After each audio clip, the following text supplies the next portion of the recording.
There's something different about people who saw Elvis Presley on the Ed Sullivan Show. In a world where cultural revolutions happen gradually through social media and streaming platforms, these individuals witnessed the single most dramatic shift in American popular culture happening live on their family television screens, and it shaped their psychology in ways that created the most culturally aware and change-adaptive generation in modern history. Let's start with something that's impossible to recreate today. Picture yourself at 11 years old on Sunday evening, September 9th, 1956. Your entire family is gathered around your television set, along with 60 million other Americans, preparing to watch the Ed Sullivan Show. Your parents expect the usual variety entertainment, maybe some Broadway performers or established singers. But tonight, Ed Sullivan is about to introduce someone who will change everything, a young man from Memphis, Tennessee, named Elvis Presley. The moment Elvis steps onto that stage and begins moving his hips to do UNP, cruel,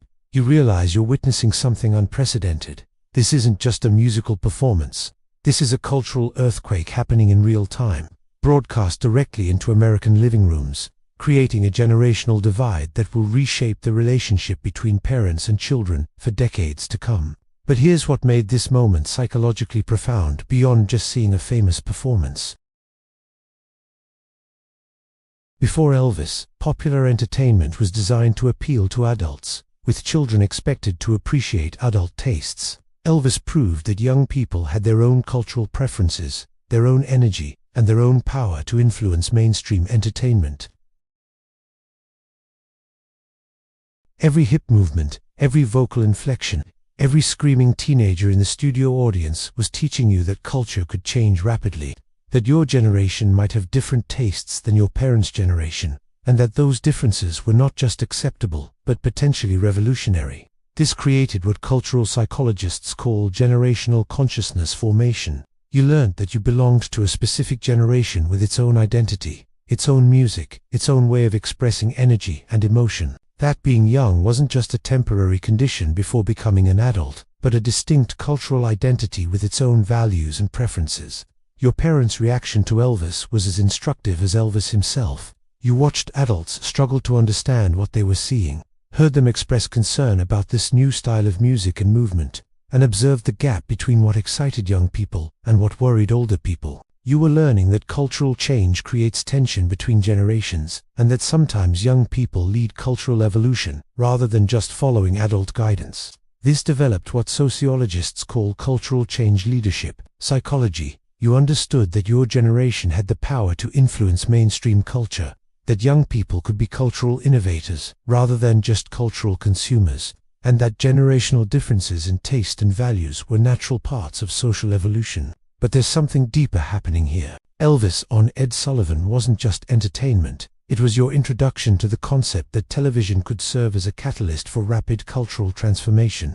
One Sunday night television appearance could shift national conversation, influence millions of people simultaneously, and demonstrate the power of mass media to create shared cultural moments that define entire generations. You learned that media wasn't just entertainment delivery, it was cultural formation, that television could make stars instantly, change social attitudes rapidly, and create collective experiences that influenced how entire societies thought about music, youth, sexuality, and generational relationships. This created what media sociology researchers call mass media cultural formation psychology. You understood that television had the power to create and spread cultural change more rapidly and more broadly than any previous communication technology in human history. Now, imagine the moment when the camera shows the studio audience during Elvis's performance. Teenage girls are screaming, crying, and practically fainting with excitement. You're seeing pure emotional expression that had never been displayed publicly before, witnessing the raw power of music to create intense emotional responses in people your own age. But you're also watching your parents watch those screaming teenagers, and you can see confusion, concern, and perhaps fear in their expressions. They don't understand this level of emotional response to music. They don't recognize this kind of public display of teenage feeling. You're witnessing a generation gap being created in real time. This taught you about the relationship between emotional expression, cultural permission, and generational identity. Elvis wasn't just performing music, He was giving young people permission to express emotions and energy in ways that previous generations had considered inappropriate or excessive. You learned that each generation develops its own ways of expressing feeling, its own understanding of what emotions can be displayed publicly, and its own relationship with physical movement, music, and cultural excitement. This developed what emotional psychology researchers call generational emotional expression modeling. You learned that it was acceptable and even valuable to have intense emotional responses to music and cultural experiences, that expressing enthusiasm wasn't childish or inappropriate, and that your generation's way of responding to culture was valid even when older generations didn't understand it. The Ed Sullivan Show appearance also taught you about controversy, moral panic, and how cultural change creates anxiety in established social systems. You heard adults discussing whether Elvis was appropriate for television, whether his movements were too suggestive, whether this new music was harmful to young people. You were learning that cultural innovation often creates fear among people who are comfortable with existing cultural norms, that new forms of artistic expression are often considered dangerous by people who are invested in maintaining current social arrangements, that being part of cultural change means being part of something that makes some adults uncomfortable. This created what cultural resistance psychology experts call innovation, acceptance, confidence. You developed the ability to appreciate and embrace cultural innovations, even when those innovations created controversy among authority figures. You learned to trust your own cultural instincts rather than automatically accepting adult judgments about what was appropriate or valuable. But perhaps most importantly, seeing Elvis on Ed Sullivan taught you about authenticity, energy, and the relationship between personal expression and public performance. Elvis wasn't just singing songs written by other people. He was expressing something genuine about his own experience, his own cultural background, and his own understanding of music and movement. You learned that the most powerful entertainment comes from authentic personal expression rather than polished performance of predetermined content, that energy and sincerity could be more valuable than technical perfection, that audiences respond to genuine feeling and authentic cultural expression more than they respond to careful adherence to established performance standards. This developed what performance psychology researchers call authentic expression appreciation. You learned to value performers who brought genuine personal energy to their work, who expressed authentic cultural identity through their art, and who connected with audiences through sincerity rather than just technical skill. The cultural impact extended far beyond just music and entertainment. Elvis on Ed Sullivan demonstrated that television could challenge existing social arrangements, give voice to previously marginalized perspectives, and create space for cultural expressions that hadn't been welcome in mainstream entertainment before. You were witnessing media democratization in action. Television was providing a platform for cultural expression that came from working-class backgrounds, regional identities, and generational perspectives that hadn't been represented in mainstream entertainment dominated by established cultural institutions. This taught you that media could serve social justice and cultural representation, not just entertainment and commercial interests. That television, at its best, could give voice to people and perspectives that had been excluded from mainstream cultural conversation. Years passed. Rock and roll became mainstream. Elvis became an established entertainment figure. The generational divide that seemed so dramatic in 1956 became a normal part of American cultural life. But something from that Sunday night stayed with you forever. An understanding that culture can change rapidly and dramatically.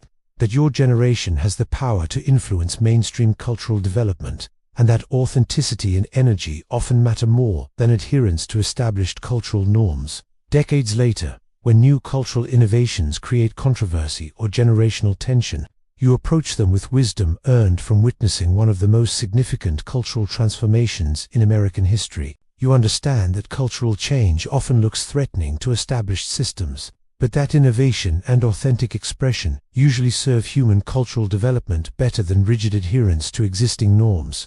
Now imagine trying to explain to your grandchildren what it was like to witness the birth of rock and roll on live television. How Elvis wasn't just a performer, he was a cultural revolutionary who gave an entire generation permission to express energy, emotion, and authenticity in ways that had never been acceptable before. This isn't nostalgia for more dramatic entertainment times. This is recognition of a fundamentally different relationship with cultural change, generational identity, and the power of authentic expression to transform social attitudes and entertainment standards. When modern cultural innovations create controversy or generational tension, you carry knowledge about how cultural evolution actually works. You understand that authenticity often triumphs over convention, that generational differences in cultural taste are natural and valuable, and that the most significant cultural changes often begin with individual expressions of authentic energy that challenge existing social arrangements. Your Elvis on Ed Sullivan experience taught you that culture belongs to everyone, that young people can be cultural leaders, and that authentic expression deserves respect, even when it makes authority figures uncomfortable. That television at its best can serve cultural revolution as well as entertainment consumption. That Sunday night in 1956 wasn't just a television show, it was a masterclass in cultural change, generational identity formation, and the power of authentic expression to reshape social attitudes that continues to influence how you understand culture, change, and the relationship between individual authenticity and collective cultural evolution. Drop a comment and share your Elvis on Ed Sullivan memory. Do you remember watching that first performance? How did your family react? What did you feel when you saw those screaming teenagers? How did it change your understanding of music and generational differences? And if this resonated with you, hit like and subscribe, because we dive deep into the psychology that explains how witnessing cultural revolutions shaped the remarkable cultural awareness and change adaptability you carry today. See you next time.